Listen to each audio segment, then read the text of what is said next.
in 2021, Mhm. what were just a few of the, some of the other things that stood out to you as far as being innovative, whether that be something folks are doing in stadium or in more of a television broadcast world. Well, I guess I could put them into two buckets because, again, I don't want to bore the audience with the really nitty gritty, like transmission based SVG stuff that we could really go into. So I'll get the like under the hood stuff out of the way Okay. first. The big things that we're seeing is obviously the maturation of IP. It was only maybe like 4 or 5 years ago where we do an annual event called our transport event. Get it?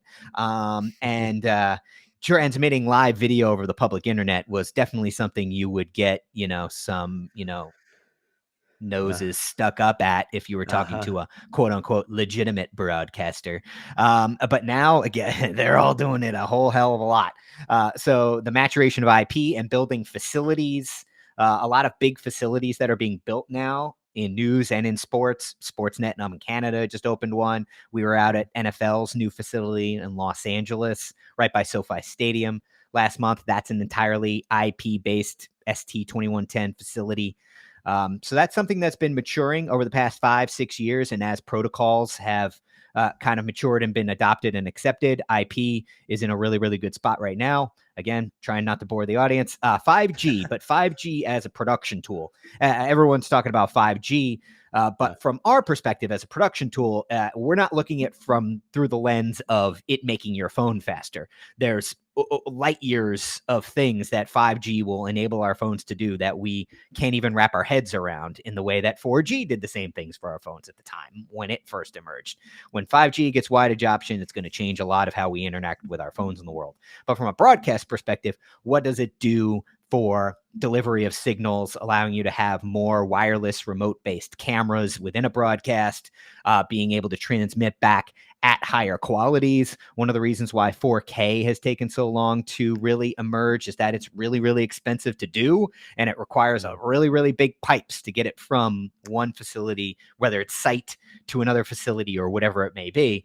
5G can make that a little more manageable because you're giving yourself some more space to play with and you can move it quicker, and it doesn't have to hold everything up. Okay, so those are the boring under the hood ones. The fun things that the fans actually care about, the things that have been very, very cool, it's been a big year for augmented reality graphics. I think graphics in the live sports broadcast have gotten so good over the last year or two. I know it feels like late years ago, but it was this calendar year when we had that NFL playoff game with the Nickelodeon graphics and everything like that.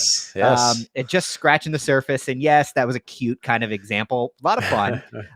But the things that you can do in an augmented reality sense now, whether it's in the broadcast or in stadium. A lot of people were sharing that clip of the Carolina Panther jumping through the stadium in the beginning of the football season. There was just one recently of the ship from Halo landing at the University of Oregon football stadium. Very sponsorship driven, but hey, that's what they're there for. Whatever helps pay the bills, right? Yes. Very cool things like that. We'll see what the ROI is on those things and how they actually drive engagement, and if they actually accomplish any of those things. We can talk about that separately. But augmented reality graphics are doing a lot because when it comes to production, delivery is different because everyone's cable systems are different, and signals. Trust me, I definitely know that signals can get compressed and image quality can be dropped significantly if you don't have the right connectivity or you're in a more rural area or whatever it may be. But image quality is pretty darn good. I mean, because we've seen, if you're not going to deliver 4K, 1080p HDR up converted to 4K. It's not true native 4K, but it looks really damn good if you've got the right circumstances. So I'd say augmented reality graphics, the emergence of HDR and how that is improving image quality when it's used and used properly.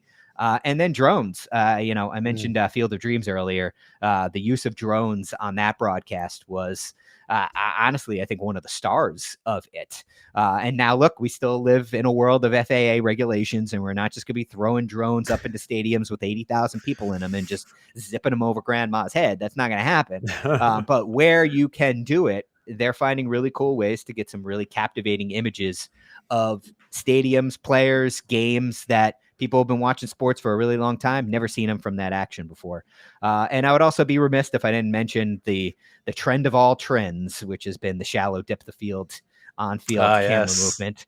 Oh, however you feel about it, it's It's getting certainly all a the thing. love. It's certainly a thing. It's getting all the love and it's getting plenty of hate too. And I can Oh, understand where the okay. hate comes from, because it does have a hard time staying in focus sometimes. But that's something that's Yes. very new.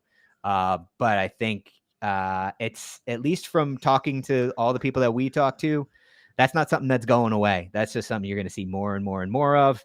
And it's all about just bringing new angles, new, crisper angles to events, to fresh them up, make them feel new, make them feel different. So that's kind of a quick Cliff Notes version of some of the fun in front of the camera things that I think are, taking live sports at least to the next level.